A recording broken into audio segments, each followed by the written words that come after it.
Good morning, everyone. This video is from ICICI Computer Center on the behalf of Parijan Kalyan Samiti Chairman Mr. Manoj Tiwari. Welcome to our question series of Computer Fundamental for DCA First Sem. हमारे unit 3 का second question है explain storage devices with example. हमें भंडारण उपकरणों की व्याख्या करनी है उदाहरणों के साथ। तो स्टोरेज डिवाइसेस ये एक हार्डवेयर डिवाइस होती है जिसका उपयोग डिजिटल डेटा और अनुप्रयोगों को संग्रह करने के लिए किया जाता है, जो छवियों, वीडियो, ऑडियो आदि के रूप में हो सकता है। इन्हें स्टोरेज डिवाइस कहते हैं। अब इसका मतलब क्या हुआ कि स्टोरेज डिवाइसेस किसी भी प्रकार का कंप्यूटिंग हार्डवेयर है जिसका उपयोग हम डेटा, फाइल और ऑब्जेक्ट्स को सेव करने के लिए या फिर उन्हें संग्रहित करने के लिए यूज़ करते हैं। अब इनमें क्या क्या हो सकता है? वीडियो हो सकती है, ऑडियो हो सकता है और पिक्चर्स हो सकता है। इन्हें हम स्टोरेज डिवाइसेस कहते हैं। अब इनके एग्जांपल क्या क्या है? USB drive, hard disk, floppy disk, compact disk और क्लाउड स्टोरेज। अब जो स्टोरेज डिवाइसेस हैं उनमें हम चार तरह से डाटा स्टोर कर सकते हैं। पहला है मैग्नेटिक स्टोरेज डिवाइसेस, सेकेंड है ऑप्टिकल स्टोरेज डिवाइसेस, थर्ड है flash memory devices and fourth है ऑनलाइन क्लाउड स्टोरेज। अब इन्हें हम डिटेल से पढ़ते हैं। तो मैग्नेटिक स्टोरेज डिवाइसेस है। अब इसमें क्या है, ये बहुत मोस्ट कॉमन यूज़ है, स्टोरेज तरीका है, सबसे सबसे अधिक इस्तेमाल किए जाने वाला स्टोरेज डिवाइस है जिसे हम बोलते हैं मैग्नेटिक स्टोरेज डिवाइसेस। यह बहुत सस्ता है और मतलब हमें काफ़ी ज़्यादा एक्सेसिबल नहीं पड़ता है, हम इसे आसानी से खरीद सकते हैं और हमें आसानी से मिल भी जाता है। और इनमें क्या होता है, चुंबकीय माध्यम के माध्यम से बड़ी मात्रा में डेटा को हम स्टोर करके रख सकते हैं। अब इनके एग्जांपल क्या हुए? Floppy disk. फ्लॉपी डिस्क को हम फ्लॉपी डिस्केट भी बोलते हैं। ये एक रिमूवेबल स्टोरेज होता है, यानी हम इसे बाहर निकाल के रख भी सकते हैं, वापस उसमें डाल भी सकते हैं। इस डिवाइस में क्या होता है, बाद में पहले इसका काफ़ी यूज़ किया गया था, बाद में इसे सीडी हुई, डीवीडी हुआ और यूएसबी ड्राइव्स, इन्होंने क्या हुआ, रिप्लेस कर दिया गया, यानी इनके प्लेस पे इनका यूज़ ज़्यादा होने लगा था। दूसरा है hardware. Hardware primary storage device है, सबकी पहली पसंद है। ये क्या होता है, मदरबोर्ड से अटैच होता है और सॉफ्टवेयर प्रोग्राम्स को डायरेक्ट कंट्रोल करता है। इसमें हम इमेजेस, वीडियोस स्टोर करके रख सकते हैं। थर्ड है जिप डिस्क। जिप डिस्क को इंट्रोड्यूस किया था लोमेगा ने। ये एक रिमूवेबल स्टोरेज डिवाइस है, यानी हम इसे निकाल भी सकते हैं और रख भी सकते हैं। स्टार्टिंग में क्या हुआ था, जब ये नया नया आया था तब ये कम से कम 100 MB तक डाटा स्टोर कर सकता था। बाद में इसकी जो कैपेसिटी है वो 250 MB तक कर दी गई और अब ये 750 MB तक डेटा स्टोर कर सकता है। सेकेंड टाइप है हमारा ऑप्टिकल स्टोरेज डिवाइसेस।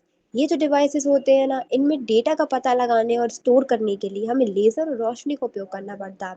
ये यूएसबी ड्राइव की तुलना में, यानी कि उनके कंपैरिजन में क्या होते हैं, सस्ते होते हैं और अधिक डेटा स्टोर करके रख सकते हैं।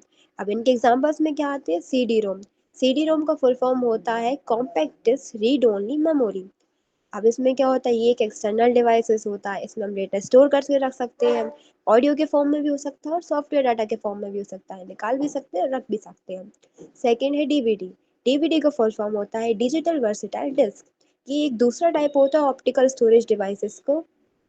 इसमें क्या होता है, हम इसमें डाटा स्टोर कर सकते हैं, उसे रीड कर सकते हैं, रिकॉर्ड भी कर सकते हैं और दोबारा भी उसको देख सकते हैं। थर्ड होता है हमारा सीडीआर। सीडीआर का फुल फॉर्म होता है कॉम्पैक्ट डिस्क रीडेबल।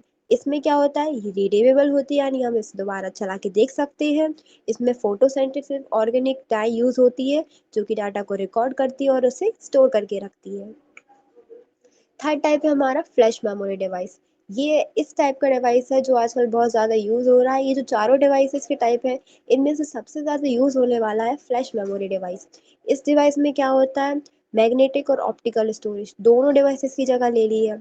ये क्या होते हैं, ये उपयोग करने में भी आसान होते हैं, पोर्टेबल होते हैं, यानी जल्दी मिल जाते हैं, आसानी से उपलब्ध हैं और काफ़ी ईजिली हम इन्हें खरीद सकते हैं, ज़्यादा महंगे भी नहीं आते हैं। इनमें डेटा स्टोर करने के लिए सस्ता और अधिक सुविधाजनक विकल्प बन चुके हैं। इनके एग्जांपल्स में क्या आते हैं? USB drive. यूएसबी ड्राइव को हम पेन ड्राइव भी बोलते हैं। इसमें कम से कम स्मॉल साइज में डाटा स्टोर करके रख सकते हैं। ये पोर्टेबल होते हैं और इनकी रेंज 2 GB से लेके 1 TB तक की आती है। सेकंड है हमारा मेमोरी कार्ड। मेमोरी कार्ड को हम यूजुअली स्मॉल जो इलेक्ट्रॉनिक्स डिवाइस होते हैं या फिर कंप्यूटर डिवाइस होती हैं, जैसे मोबाइल फ़ोन्स हो गए और डिजिटल कैमरा हो गए, इनमें हम मेमोरी कार्ड का यूज़ करके हम डाटा स्टोर कर सकते हैं। थर्ड है एसडी कार्ड। एसडी कार्ड का फुल फॉर्म होता है सिक्योर डिजिटल कार्ड। इसमें भी हम कई तरह के इलेक्ट्रॉनिक डिवाइसेस जो होते हैं उनके अंदर इसको रखकर डाटा स्टोर कर सकते हैं। इसमें काफ़ी ज़्यादा हमें साइज, ये जो हमें मिनी और माइक्रो साइजेस में भी अवेलेबल है। लास्ट है हमारा online cloud storage.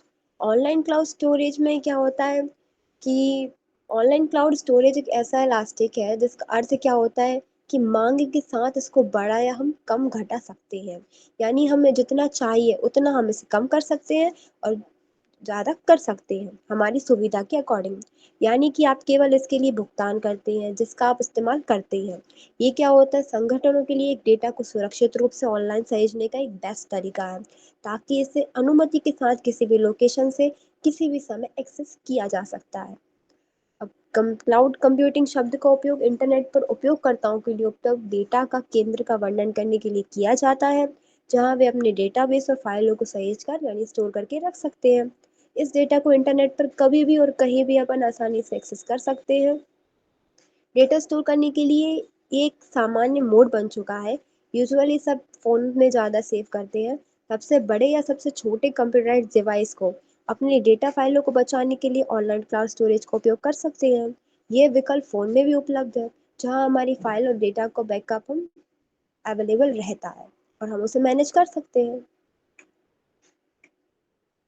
Storage devices जो है, अब उनकी कुछ हम विशेषताएं पढ़ते हैं कि हम क्यों इनका इतना यूज़ करते हैं। तो पहला है because of volatile memory, the data store can be store saved and also replaced when ever needed. अब वॉलेटाइल मेमोरी से आप क्या समझते हैं, देखिए रैम और रोम तो सबने 10th क्लास से कंप्यूटर में पढ़ी होगी। RAM stand for random access memory and ROM stand for read only memory. ये हम 10th क्लास से बेसिक तरीके से पढ़ते हुए आते हैं, तो इसे हम जानते हैं। तो जो रैंडम एक्सेस मेमोरी के लिए और जो रीड ओनली मेमोरी है, इससे हम समझते हैं ये दोनों आपके कंप्यूटर में मौजूद होते हैं। रैम एक वॉलेटाइल मेमोरी है, यानी कि ये आपका टेम्पररी यानी अस्थायी रूप से उन फाइलों को स्टोर करके रखती है जिन पर आप काम करते हैं। और रोम एक नॉन वॉलेटाइल मेमोरी है जो आपके कंप्यूटर को स्थायी रूप से यानी परमानेंट रूप से क्या करती है, आपके डेटा को स्टोर करती है। तो वॉलेटाइल मतलब क्या हुआ, ये आपके डेटा को टेम्पररी स्टोर करती है, तो ये आपकी एक टेम्पररी मेमोरी है। इसमें क्या होता है, डेटा आप सेव कर सकते हो और जब आप चाहें उसको बदल सकते हैं। नेक्स्ट है these devices are readable, writable and rewritable. Accessibility of these devices has become very easy and convenient. इस डिवाइसेस को क्या कर सकते हैं हम, ये हमारे पढ़ने लायक है, हम इनमें लिख भी सकते हैं और हम जैसे कोई गलती हो भी जाती तो हम इनमें सुधार भी कर सकते हैं, यानी रीराइटेबल भी है। एसेबिलिटी मतलब होती है कि इन्हें मतलब ये हमें उपलब्धता इनकी कितनी है, तो इनकी उपलब्धता बहुत ईजी है, ये हमें आसानी से मिल जाते हैं और ये काफ़ी सुविधाजनक भी होते हैं। कन्वीनियंट मतलब होता है सुविधाजनक। These devices are easily available online and offline and need no expertise to use it. ये डिवाइसेस जो होते हैं हमें ऑनलाइन भी मिल जाते हैं और ऑफलाइन भी मिल जाते हैं और वो भी काफ़ी आसानी से। इनके उपयोग के लिए हमें कोई अलग से कुछ सीखने की ज़रूरत भी नहीं है कि हम अलग से कुछ सीखेंगे तभी हम केवल इनका यूज़ कर पाएंगे, या फिर कुछ लोग जो जिन्हें सीखा हुआ है वो ही सिर्फ इनका यूज़ कर सकते हैं, ऐसा कोई भी नहीं है। कोई भी इनका यूज़ ईजिली कर सकता है क्योंकि यूज़ करने में काफ़ी ईजी होते हैं। इनकी मेथड ज़्यादा टफ नहीं होती है। फोर्थ है even in storage devices data can be saved easily but can also be transferred easily from one device to another. इनमें क्या होता है, जो स्टोरेज डिवाइसेस है इनमें आसानी से डेटा बचाया जा सकता है और यहाँ की एक डिवाइस से दूसरे डिवाइस तक हम आसानी से इसको ट्रांसफ़र भी कर सकते हैं। तो ये थे हमारे स्टोरेज डिवाइसेस, उनके विशेषताएं और उनके टाइप्स। Thank you. आज की वीडियो में इतना ही।